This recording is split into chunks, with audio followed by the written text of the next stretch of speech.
So it became a thing that I would write as the Pride chair a little blurb at the beginning of the magazine. So this one says, "Welcome to Lesbian and Gay Pride 1994.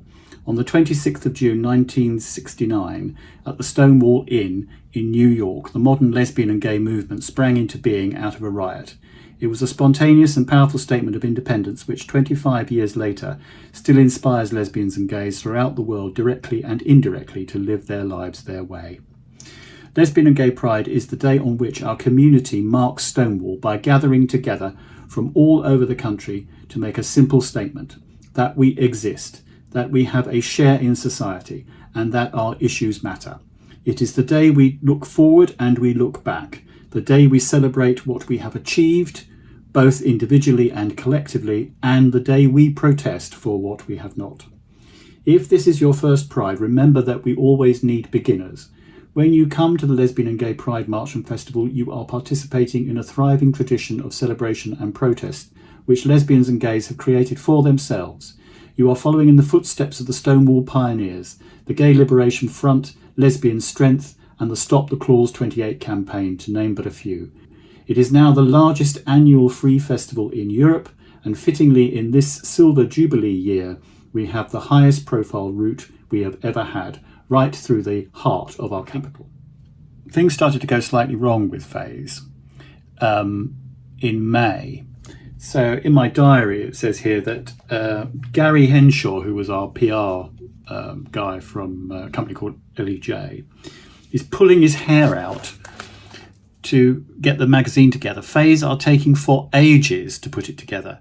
So then on the 3rd of June, Simon Edge, who was one of the gay journalists, rang up Teddy and said how Capital Gay were horrified by the magazine, by the Faze magazine, as it looked just like a Faze magazine.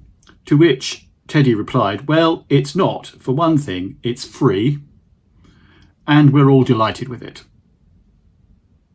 Distribution is a bit of a pain, but hopefully it's out this weekend in London." About this time, we had a management committee where we discussed this, and my notes say that due to the magazine was delayed due to technical difficulties. The technical difficulties were that Faze was a bit of a mess and was running out of money. It was in fact going bankrupt. And we had to then go into some detail on how to distribute it. So we had 8 tons of magazine, which would go up to an organisation in the north of England called All Points North. And 2 tons of it was going to be sent to the distributors of the Pink paper.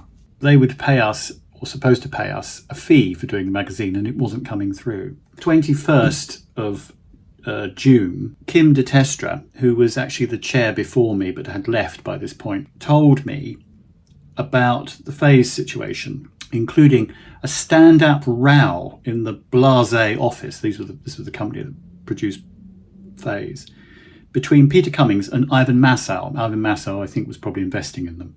There was a dodgy deal to issue 20% more shares for 60,000 and a cash flow forecast that needs £120,000 pronto. They've converted their bank overdraft into a loan, so they've lost that capital, and there is only one signatory on the checkbook. What a load of crap. So the event took place on the 18th of June, and we still hadn't seen any money from Faze by the 30th of June. So I wrote in my diary, "I've been to Faze this evening, making all the right noises, and Kim Watson, who is, I think, one of the people who worked for them, is doing her best at their end. So we may get some money in." Then on the 1st of July, following day, the Faze scenario is getting worse. Kim Watson told Teddy to sue them pronto. Well, we'll have a discussion about this on Monday night. So the owner of Faze was a guy called Peter Ian Cumming. And what then happened was that he left the country. He went to America. very strangely, he wrote a letter, which I talk about in the diary. He said Peter Cummings has written a letter to the gay, capital Gay, I think it was, not saying nothing very much, except that Britain is a shithole, and he's so upset everyone's been so nasty to him. Well, leaving a trail of debts behind him, including money owed to the Pride Trust. On the 4th of August, I read, Tuesday night, the Fays creditors all got together and agreed to pursue him.